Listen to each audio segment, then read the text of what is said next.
Iran kupitia msemaji wa jeshi lake Ibrahim Zofahari imekanusha vikali kauli za Rais Donald Trump kuhusu kuwepo kwa mazungumzo ya kina kati ya nchi hizo mbili.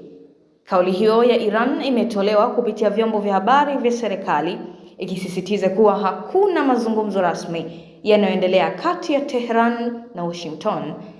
Akizungumza kupitia shirika la habari la Iran IRNA, Zofahari alibeza madai ya Trump na kusema kuwa Marekani inajadili yenyewe, akimaanisha kuwa hakuna upande wa Iran unaoshiriki katika mazungumzo hayo yanayodaiwa.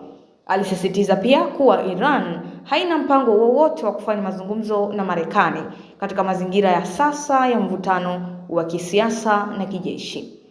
Katika kauli yake kali, msemaji huyo aliongeza kuwa Iran haiwezi kamwe kufikia makubaliano na Marekani kwa masharti yaliyopo sasa, akisema wazi kuwa hatutawahi kukubaliana na nyinyi, si sasa wala wakati wowote. Kauli hiyo ilionyesha msimamo mgumu wa Iran dhidi ya juhudi zozote za kidiplomasia zinazotajwa na Trump.